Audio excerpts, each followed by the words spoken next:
अरे नहीं नहीं नहीं नहीं हम लोग, अरे हम लोग फौज है, हम लोग बैठो बैठो, हम लोग फौज है, बैठो बैठो चलो। अरे এই সাধারণ মানুষগুলো জঙ্গিদেরকে এত ভয় পাইছিল যে নিজ দেশের আর্মি কেও তারা জঙ্গি ভাবতেছিল। এদের কি হিন্দু হওয়া অপরাধ ছিল? এটাই বিবেকের কাছে আমার প্রশ্ন। সোশ্যাল মিডিয়ায় সব থেকে বেশি এই একটি ফটো ভাইরাল হচ্ছে, যেটা আমরা সবাই দেখেছি। যাদেরকে সোশ্যাল মিডিয়া আমাদের সামনে উপস্থাপন করা হয়েছে তারা নিহত হয়ে গেছে বলে, বাট তারা নিহত হয়নি। তারা লাইভে এসে বলছে আমরা নিহত হইনি, আমরা যেরকম ছিলাম ঠিক সেরকমই আছি। বাট আমরা সাধারণ জনগণ কনফিউজ, কোনটা সত্য আর কোনটা মিথ্যা ঠিক বুঝতে পারছি না। সঠিক বলেছেন। পেহেলগামকে কাশ্মীরের প্রাণকেন্দ্র বলা হয়, কাশ্মীরকে ভারতের জান্নাত বলা হয়, কারণ কাশ্মীর থেকে কেন্দ্রীয় সরকার মোটা অঙ্কের একটা টাকা পায়, যেখান থেকে ভারতের প্রায় সব জায়গায় ফলমূল সাপ্লাই হয়। সেখানে হাজার হাজার টুরিস্টরা বছরে একবার হলেও ভ্রমণ করতে যায়। বাই দ্য ওয়ে, আজকের এই ভিডিওর মূল টপিক হচ্ছে পেহেলগাম। সেখানে প্রতি বছরের মতো অনেক টুরিস্টরা ভ্রমণ করতে গিয়েছিল, বাট 22 এপ্রিল 2025 দিনটা ছিল টুরিস্টদের জন্য কালো দিন বা ব্ল্যাক ডে। কারণ পেহেলগামে ঘুরতে যাওয়া মানুষগুলো তাদের ছুটির দিন কাটাতে পেহেলগামে ঘুরতে যায়। আবার কেউ তার মনের মানুষকে নিয়ে যায় একটু মন খুলে কথা বলার জন্য। আবার কেউ কেউ ঘুরতে যায় কাশ্মীরের এই মনোমুগ্ধকর প্রকৃতি দেখার জন্য। কেউ কেউ আবার বাহিরের দেশ থেকে ভ্রমণ করতে আসে কাশ্মীরের এই মনোরম দৃশ্য দেখার জন্য। এন্ড অনেক টুরিস্টরা ব্লগিং করে, ফটোশুট করে এবং আমাদের কাশ্মীরটাকে বিশ্বের সামনে রিপ্রেজেন্ট করে। এটা আমাদের ভারতবাসীর জন্য গর্ব। কাশ্মীরটা আমাদের ভারতবাসীর জন্য এক অতুলনীয় স্থান। কাশ্মীরটা দেখার জন্য আমাদের মনে অনেক আগ্রহ রয়েছে, এমনকি সারা বিশ্বের মানুষের অনেকটাই আগ্রহ রয়েছে। এই সময় কম, শুরু করো। আরে মিয়া, শুরু করিতেছি, তুমি এত তাড়াহুড়ো করো কেন?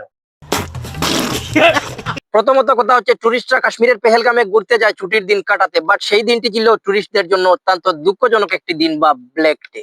आप बोले ना मुझे यहाँ पर थी, क्या बोलते, भेलपुरी खा रही थी, मेरा हाँ, पति साइड में था, ठीक है। एक इंसान आया, उसने उसको गोली मार दी। यहाँ पे। उसने बोला कि ये शायद मुस्लिम नहीं है, उसने उसको गोली मार दी। मैडम, ये जो भहीद साहब है प्रेशर, आप टेंशन मत लो। मेरे पति, please ask for help, we don't need okay, don't worry, don't worry. You okay? You need a water, sir? Sir, we'll manage, just Huh? ask for help. Okay, you first you give the hands water, drop of water, take a drop of water, sir, please. By the way, হঠাৎ করে কয়েকজন জঙ্গি জঙ্গল থেকে বেরিয়ে এসে সাধারণ মানুষের বেশে, বাট তখনও কেউ বুঝতে পারেনি এরা আসলে মানুষ নয়, মানুষ রূপী জানোয়ার। এই কয়েকজন জঙ্গি তাদের সাথে কিছুক্ষণ ঘোরাফেরা করার পর টুরিস্টদের কাছে তাদের পরিচয় জানতে চায়, বাট যে যার জায়গা থেকে তাদের পরিচয় দেয়। এমনকি জঙ্গিরা তাদেরকে অবিশ্বাস করে প্যান্টের চেইন খুলে চেক করতেছিল ওরা হিন্দু না মুসলিম। তারা ধর্ম দেখে তখনও বিচার করতেছিল, আর তখনই যারা হিন্দু ছিল তাদের দিকে লক্ষ্য করে জঙ্গিরা গুলি করতে থাকে। সেখানে একজন একজন করে 26 জন হিন্দুকে মেরে ফেলে। But why? मत लो, मेरे पति को बचा लो। हम बचा, ठीक है, हम बचा देंगे, आप टेंशन मत लो, मैं आ रहा हूँ। You need a water, sir?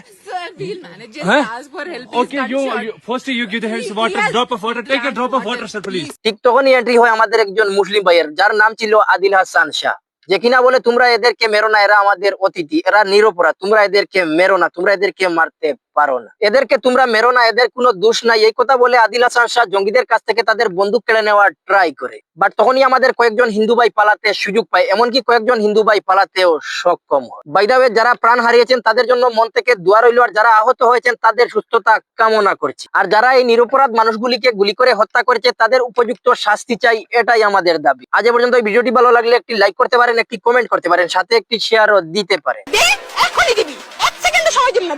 আর হ্যাঁ, আমার চ্যানেলে নতুন হয়ে থাকলে এইখানে ক্লিক করে সাবস্ক্রাইব করতে পারেন, এন্ড পেজে দেখা থাকলে পেজটি ফলো করতে পারেন। জয় হিন্দ, বন্দে মাতরম।